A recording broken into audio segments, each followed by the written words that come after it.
WWJD. Has anybody here heard of WWJD before? Few. Comes from a thing that started, well, I don't know how long ago it started, but certainly it was around when I was a teenager, and it means, what would Jesus do? And so people wore bracelets and T-shirts with "What would Jesus do" on them. And it was to remind teenagers, would Jesus be involved in what you're about to be involved in?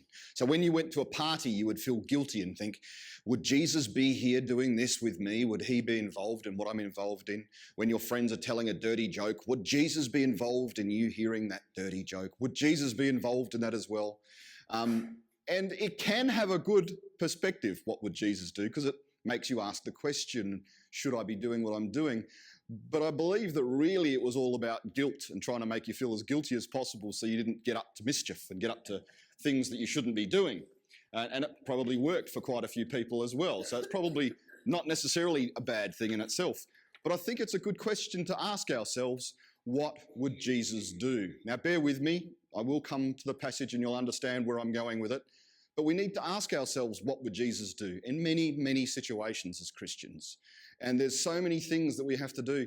When elections come around, we want to ask ourselves, who would Jesus want us to vote for? It's a difficult choice to make.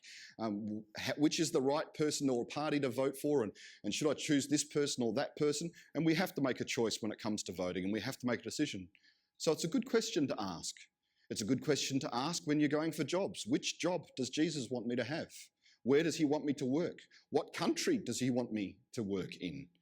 We should be asking ourselves, what would Jesus have me do in so many different situations? What would Jesus do is a difficult question, because asking yourself, would Jesus buy this mobile phone or that mobile phone, is probably not a question that comes up very often in ancient Egypt and ancient Hebrew and the Middle East, because they didn't have mobile phones. In fact, I saw a great video the other day where they showed teenagers flip phones. Can you remember the flip phones? Anybody remember those? They flip open and they have these cool... And there was something nice about hanging up on somebody with a flip phone where you could just close it. Just pressing a button really hard isn't the same kind of thing. You could just flip that thing shut and you were happy.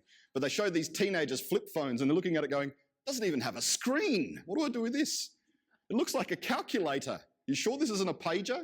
It was really, Google teenagers see a flip phone for the first time. It's very funny to see their responses to what flip phones were, and they think they're cute, old-fashioned type things. But we should ask ourselves, what would Jesus do in many situations? What would he have me do? What would Jesus want me to do? One of the most important features of this passage is that Jesus spends this much time, and we just read to verse 42, so my maths is correct, that's about 37 verses we just read ourselves from the Bible about Jesus' encounter with a woman. Now that, you've got to remember, in his day and age was a shocking thing. For a man alone to be speaking to a woman alone was a huge deal. You didn't speak to a woman alone if you're a man. You had to have a chaperone around and those kinds of things if you were courting, of course. But not only that, she was a Samaritan woman. Now, we got to make sure that we don't mistake. Samaritans and Jews were not like Baptists and Lutherans, all right? It was more like Baptists and Muslims, okay? It was very, very different belief system, and they treated each other pretty much like that as well. The Jews didn't like the Samaritans didn't like the Jews. In fact, the place where Jesus was at the well was well known for being a place where brigands and robbers would catch people travelling between towns and rob them. And so it was an unsafe place for Jesus to be as well, to just be standing around this well in the middle of the day. Then the question we have to ask ourselves, this woman was also alone and she was drawing water. Now, she was part of a village. And quite often, the women of the village would do this kind of a job together. Again, it was safety in numbers. You would come together and you'd draw water. So why is there a woman in the middle of the day drawing water? Now, in a beautiful, lush, green environment like this, like yesterday, it rained all day long. I noticed the difference between here and Australia. We went into the Altstadt and did some shopping and walked around, and it was raining, and we thought, well, we've got umbrellas and jackets, we'll just go. We thought we wouldn't see anyone. It was packed. Everybody was there with umbrellas and jackets walking in the rain, because if it's raining and you need to do something, you've just got to still do it, don't you? In Australia, it rains so rarely that we can afford to just sit at home and wait for the rain to stop and then go out and do what we need to do, because it doesn't rain very often.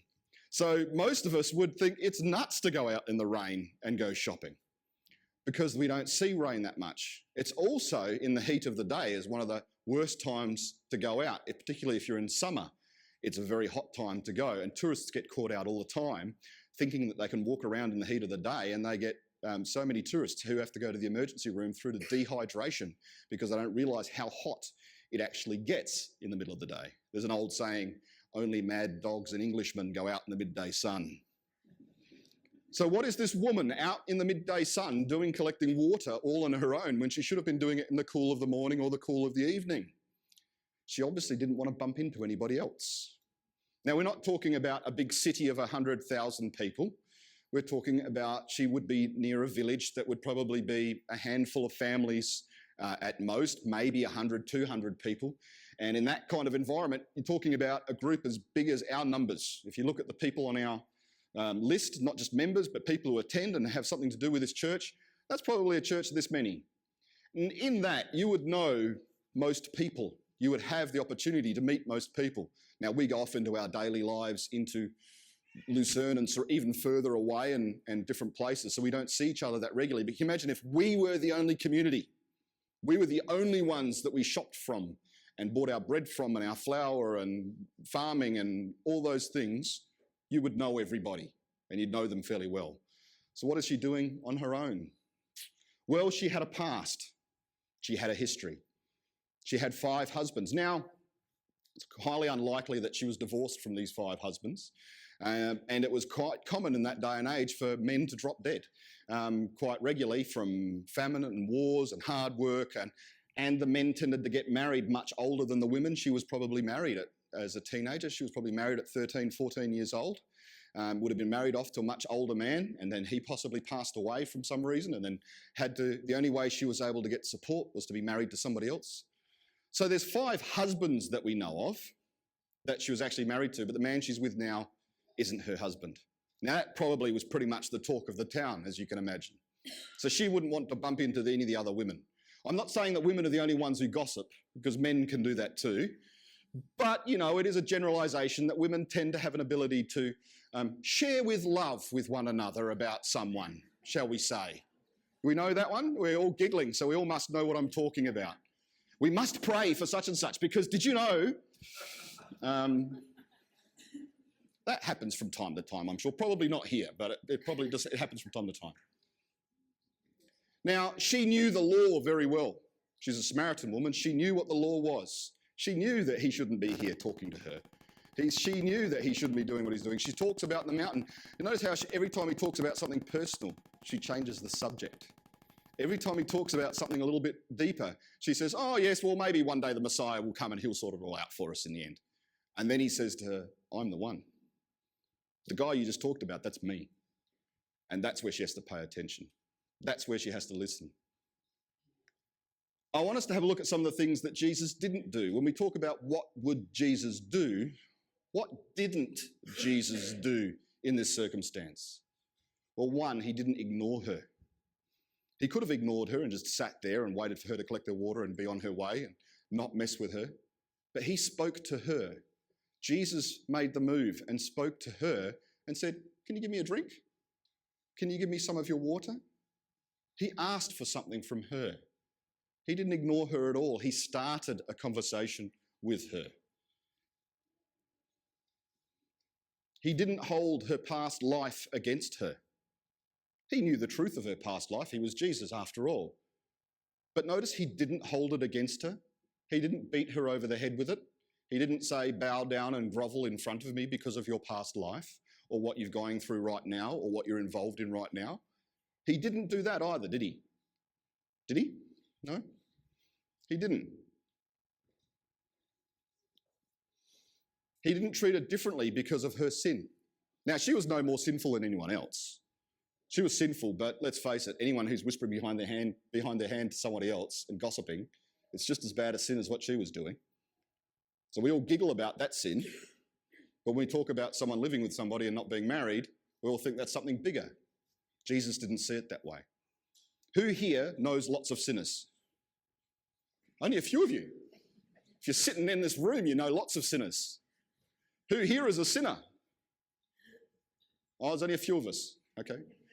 All of us, we're all sinners. We've all sinned. We've all fallen short of the glory of God. We should all know lots and lots and lots of sinners. When somebody's a sinner and they go to church, do we spend all our time pointing out every sin that they do wrong? Do we say to you, hey, I know you lied on your taxes and I think you should not be doing that. Hey, I know that you were gossiping about such and such the other day and you shouldn't be doing that. Do we pick out their sins or do we just look for the most obvious ones? You know, the sexual sins, they're the ones that Christians tend to focus on the most, aren't they? Really. It does tend to be, doesn't it? No? You disagree with me? We only focus on the other good ones? You know, other better sins that we like to work on? So what did Jesus do? The most important thing he did was he went to where she was. I don't think it was, now I'm only thinking of the German word, not the English word. Zufall. Coincidence. It wasn't a coincidence that Jesus was, why couldn't I think of the English word? I'm trying to learn German, so I'm thinking of German words first. Alison mixes the Spanish and the German and the English together, which makes it even more confusing for me. But yeah, it wasn't a coincidence that he was there. It wasn't a happy accident that Jesus was at the well. I think Jesus knew she was coming and he wanted to talk to her.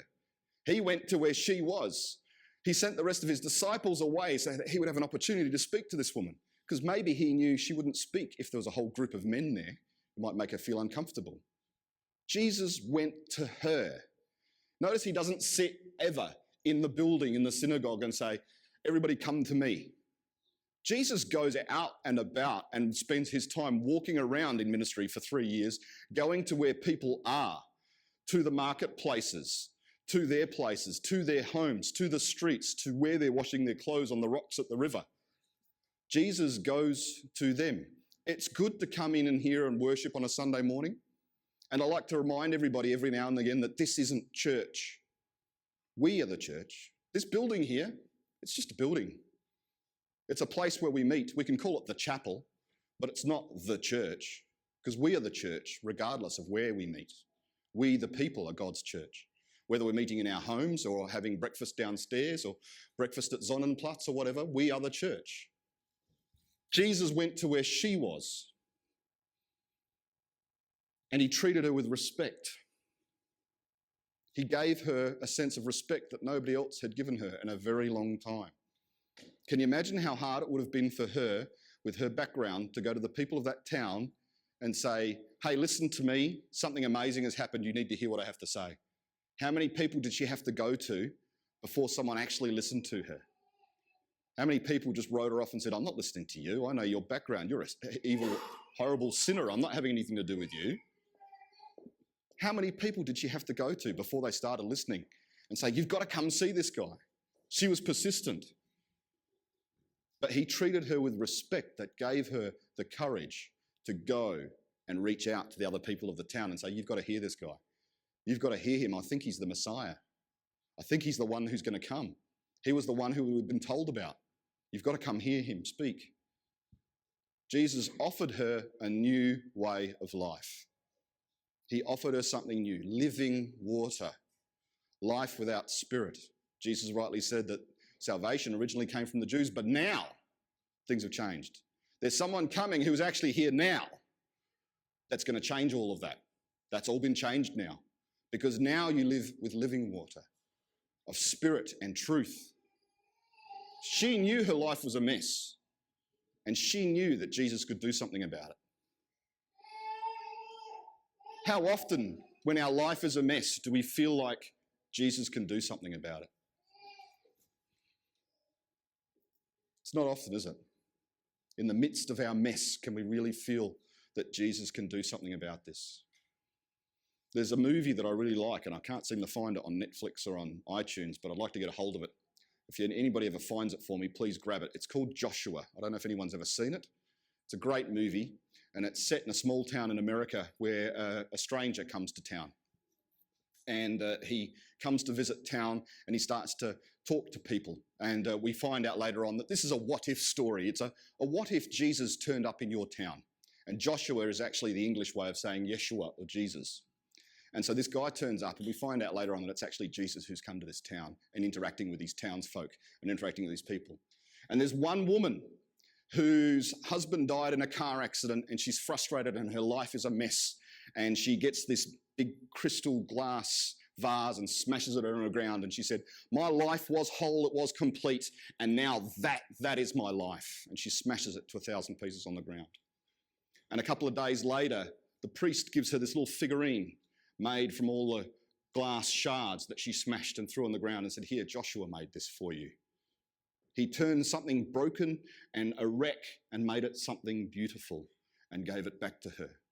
I thought that's just a lovely illustration of what Jesus does. He takes the mess of our lives, the mess we've made of it by making the choices that we make. He takes that mess and he says, you know what? It's not the same as it was before, but here is something different that's beautiful that you can live with from here on in. He takes her mess and does something with it. That's what Jesus does. If you have a past, the good news is that you can leave it where it belongs, in the past. Whether that past is of your own doing, whether that past was foisted upon you by someone else, whether it was forced upon you by someone else, whatever your past problems and focuses, you can leave them there and leave them with Jesus. He can make something new with that. You can accept the new life that Jesus is offering, the new way of doing things. The point of Jesus' work is precisely to bring the life of heaven here on earth. That's the point of what Jesus came to say. Heaven has now come to earth. Here I am. That was Jesus. That is Emmanuel, God with us. Heaven has come to be with us. And we know if we read Revelation that the new heaven and the new earth will come together and be one, where heaven and earth will be no longer separated, that they will be in one place, the same space and time.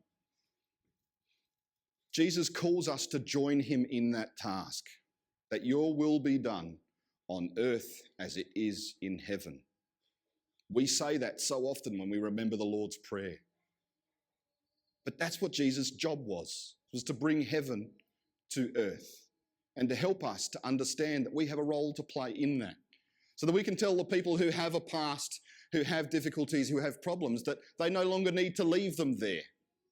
That they can now bring them and give them to Jesus and he can make something new with it. Because we are able to share, my life was a mess and I handed it over to Jesus and he's made something wonderful with it. That's what our testimony should be. It shouldn't just be our conversion story. That may be part of our testimony, but it should be that we are in a mess.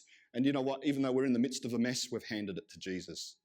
Jesus can look after the mess and we'll do what he wants us to do. Because that's what our true worship is doing what God calls us to do.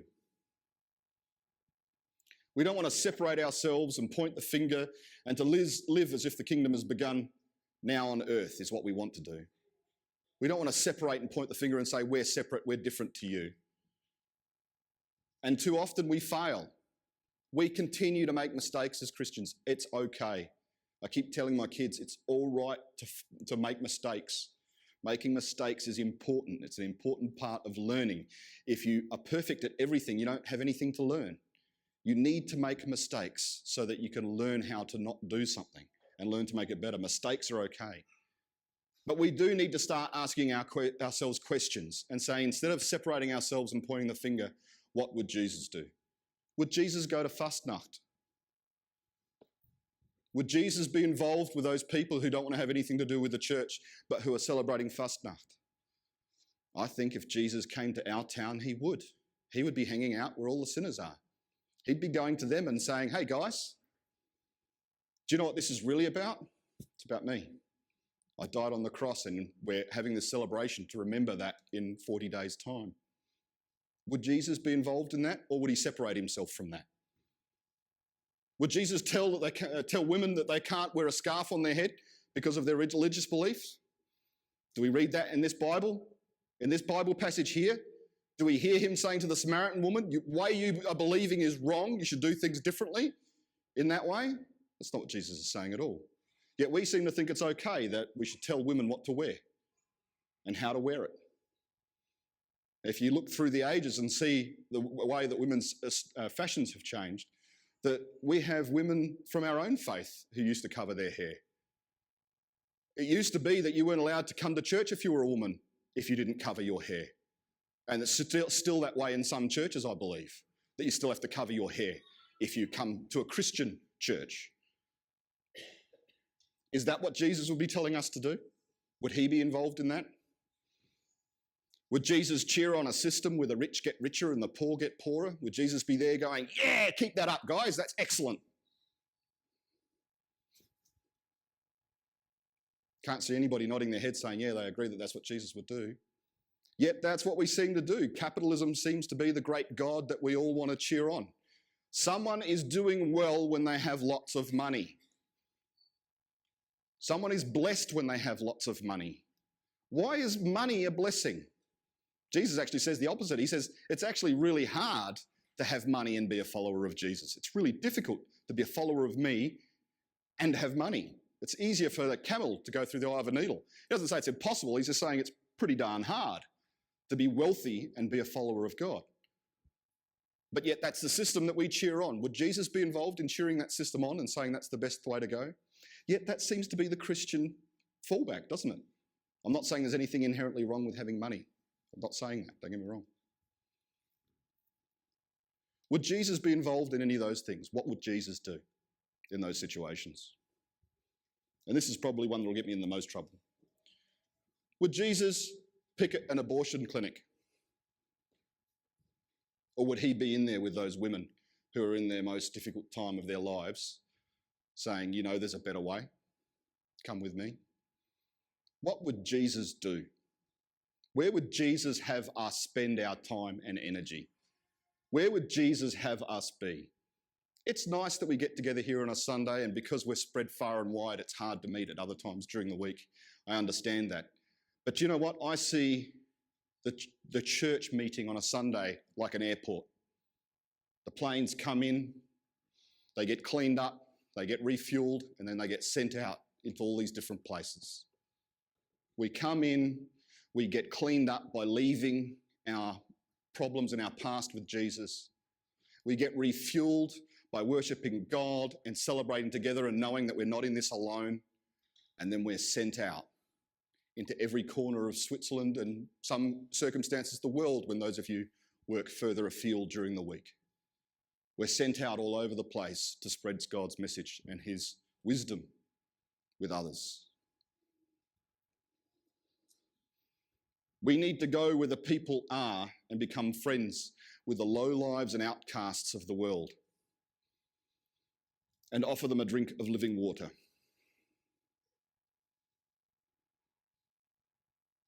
It's time to do what the woman did, confront our past and accept the grace that Jesus has offered to us and share our faith to be a good example to others around us so that other people can see that we're followers of Jesus by our actions, by our lives, using Christianese spiritual language, by the fruits of our spirit, by the way we act, by the people that we are, by who we are when people see into our heart. That is how they will know if we're followers of Jesus. See, you can't fool God. If you're a terrible sinner and you just come to church just so that you can pretend that you're getting your life in order, he sees through that. There's no point in fooling him. You can fool everybody else sitting next to you, but you can't fool God. That doesn't mean that someone who truly comes and leaves their past and their hurts and their terrible situation behind can't just leave it there and leave it behind. They can. Of course they can. That's what it's about, because God does see into our hearts. He does see where we are right here, right now.